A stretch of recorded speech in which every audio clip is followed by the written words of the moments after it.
Formula One sells the idea that every driver wants one thing above all else: to stay at the top for as long as possible. More wins, more titles, more records. But history tells a very different story. Some of the greatest drivers the sport has ever seen walked away earlier than anyone expected. Not because they were slow, not because they were unwanted, but because something inside them had changed. When a driver reaches the absolute peak of Formula One, the pressure doesn't disappear. It multiplies.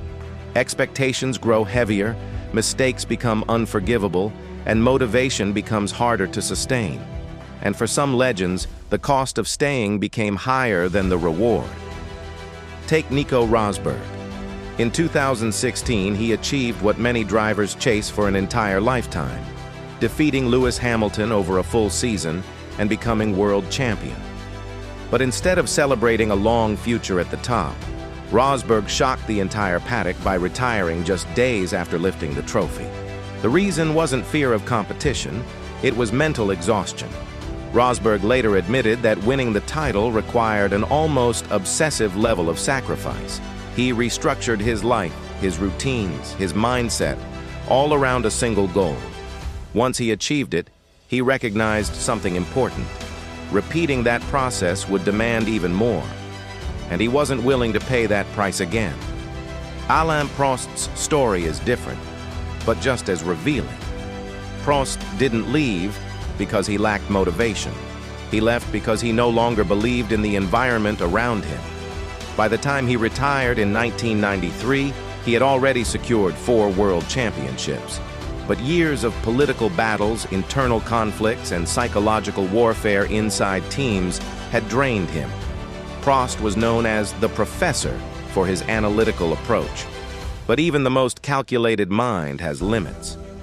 For Prost, Formula One had become less about racing and more about survival within a toxic ecosystem.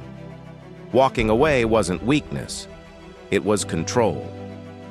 Nigel Mansell represents another side of early retirement: emotional exhaustion mixed with timing. After winning the 1992 World Championship in dominant fashion, Mansell expected respect, stability, and recognition. Instead, contract disputes and uncertainty followed. Mansell felt undervalued, and once that sense of trust was broken, his relationship with Formula One never fully recovered. When a driver feels their peak effort isn't matched by their team, motivation collapses quickly. Mansell's departure was not about speed, it was about dignity. Then there is Niki Lauda's first retirement in 1979. Lauda had already survived one of the most horrific accidents in motorsport history and returned to win again. But after years of pushing through fear, pain, and responsibility, something snapped. During a race in Canada, Lauda parked his car and simply walked away. His explanation was brutally honest. He no longer enjoyed driving in circles. That moment wasn't about boredom. It was about clarity. Lauda had confronted death, conquered fear, and realized that passion cannot be forced. When it disappears, pretending otherwise becomes dangerous. What connects all these stories is not talent or success, it's self-awareness. Formula One demands complete psychological commitment, not partial focus, not balance, total immersion. And the greatest drivers understand something the outside world often doesn't.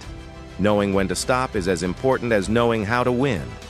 In a sport obsessed with longevity, these early retirements challenge the myth that quitting means failure.